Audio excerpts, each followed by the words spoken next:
বিশ্বজুড়ে যুদ্ধের উদ্বেগজনক পরিস্থিতির মাঝে জাতির উদ্দেশ্যে গুরুত্বপূর্ণ বার্তা দিলেন প্রধানমন্ত্রী নরেন্দ্র মোदी।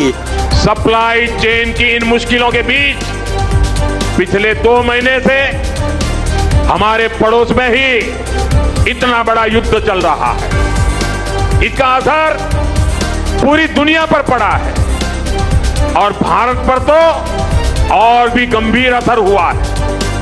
তিনি দেশবাসীর কাছে আবেদন জানিয়েছেন পরিস্থিতিকে করোনা সময়ের মতো গুরুত্ব দিয়ে দায়িত্বশীল আচরণ করতে হবে। साथियों, हमने कोरोना के समय में वर्क फ्रॉम होम की, ऑनलाइन मीटिंग्स की, वीडियो कॉन्फ्रेंस की, ऐसी अनेक व्यवस्थाएं विकसित की और हमें आदत भी हो गई थी। आज समय की मांग ऐसी है कि उन व्यवस्थाओं को हम फिर से शुरू करें तो वो देश हित में होगा। Work from home, online conferencing, virtual meeting, इनको हमें फिर से प्राथमिकता देनी है। প্রধানমন্ত্রী বলেন অপ্রয়োজনীয় পেট্রোল ও ডিজেলের ব্যবহার কমাতে হবে। যেখানে সম্ভব ব্যক্তিগত গাড়ির বদলে পাবলিক ট্রান্সপোর্ট ব্যবহার করার পরামর্শ দিয়েছেন তিনি। हमें याद रखना है, देश के लिए मरना ही सिर्फ देशभक्ति नहीं होती है। देश के लिए जीना और देश के प्रति अपने कर्तव्यों को निभाना, वो भी देशभक्ति होती है। इसलिए वैश्विक संकट के इस समय में हमें कर्तव्यों को सर्वोपरि रखते हुए कुछ संकल्प लेने होंगे और उन संकल्पों को पूरे समर्पण भाव से पूरा करना होगा। जैसे एक बड़ा संकल्प है पेट्रोल डीजल का संयम से इस्तेमाल करना।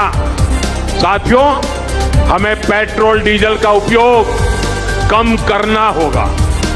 शहरों में जहां मेट्रो है वहां हम तय करें कि हम मेट्रो का ही उपयोग करेंगे, ज्यादा से ज्यादा मेट्रो में ही जाएंगे।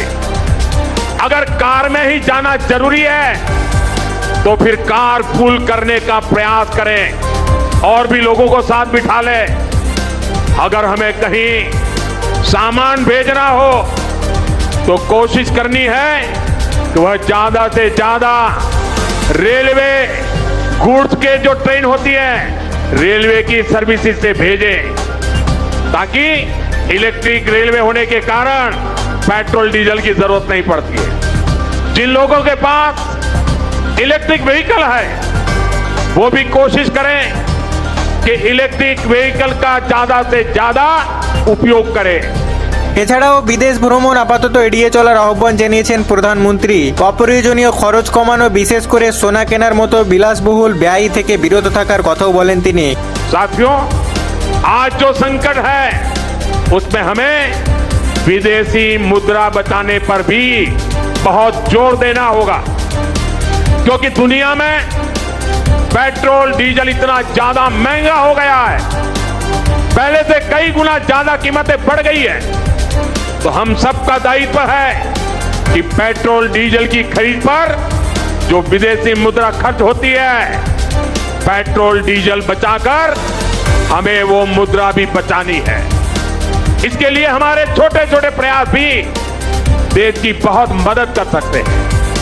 जैसे आजकल जो विदेशों में शादियों का, विदेशों में घूमने का, विदेशों में वैकेशन पर जाने का मिडिल क्लास में कल्चर बढ़ता जा रहा है। हमें तय करना होगा कि जब ये संकट का काल है और हमारी देशभक्ति हमें ललकार रही है तो कम से कम 1 साल के लिए हमें विदेशों में जाने की बातों को टालना चाहिए। साथियों, गोल्ड यानी सोने की खरीद एक और पहलू है जिसमें विदेशी मुद्रा बहुत अधिक खर्च होती है। एक जमाना था जब संकट आता था, कोई युद्ध होता था तो लोग देश हित में सोना दान दे देते थे। आज दान की जरूरत नहीं है, लेकिन देश हित में हमको ये तय करना पड़ेगा कि साल भर तक घर में कोई भी फंक्शन हो, कोई भी कार्यक्रम हो, हम सोने के गहने नहीं खरीदेंगे, सोना नहीं खरीदेंगे। विदेशी मुद्रा बचाने के लिए हमारी देशभक्ति हमें चुनौती दे रही है और हमें इस चुनौती को स्वीकार करते हुए विदेशी मुद्रा को बचाना होगा। ऐसे ही खाने के तेल का भी है, इसके आयात के लिए भी बहुत बड़ी मात्रा में हमें विदेशी मुद्रा खर्च करनी पड़ती है।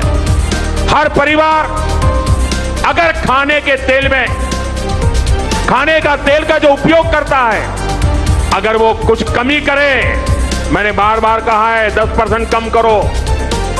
अगर हम तेल खाना कम करें ना, तो भी वो देशभक्ति का बहुत बड़ा काम है। आप देश सेवा में योगदान दे सकते हैं और इससे देश सेवा भी होगी और देह सेवा भी होगी। इससे देश के खजाने का स्वास्थ्य भी सुधरेगा और परिवार के हर सदस्य का स्वास्थ्य भी अच्छा रहेगा। मैं कोविड काल में भी आग्रह करता था कि हम स्थानीय चीजें खरीदें, वोकल फॉर लोकल के मंत्र को लेकर चले। हम मेड इन इंडिया चीजें खरीदकर भी विदेशी मुद्रा बचा सकते हैं और हमारे देश में स्थानीय उत्पादन की कोई कमी नहीं है। चाहे जूते हो, पर्स हो, बैग हो, हमें स्वदेशी पर बल देना चाहिए। और मैं ये नहीं कह रहा कि जो आपके पास विदेशी चीजें खरीदी हुई है, विदेशी ब्रांड की है, उनको जाकर के फेंक दो, ऐसा मैं नहीं कह रहा हूं। लेकिन मेरा आग्रह है कि नए विदेशी प्रोडक्ट हमें नहीं खरीदने चाहिए। और वाकई हमें कई बार अंदाजा तक नहीं होता कि रोजमर्रा की कितनी सारी चीजें विदेशी है जो हम ऐसे ही यूज कर रहे हैं। और साथियों, जब मैं बात स्वदेशी की करता हूं तो लोगों को लगता है कि दिवाली के दिए खरीदो मतलब स्वदेशी हो गया। ये तो भ्रम फैलाने वाली बातें हैं, इससे सफलता नहीं मिलती है। हमें घर के उपयोग में आने वाले सामान की लिस्ट बनानी है, देखना चाहिए कितनी विदेशी चीजें घुस गई है, पता ही नहीं है। कैंची हो, कंघी हो, छोटी छोटी चीजें, टूथपिन, टूथब्रश, कितना सारा सामान विदेश से हमारे घर में घुस गया है। फिर इस लिस्ट से हमें हो सके उतना जल्दी स्वदेशी में बदलना चाहिए।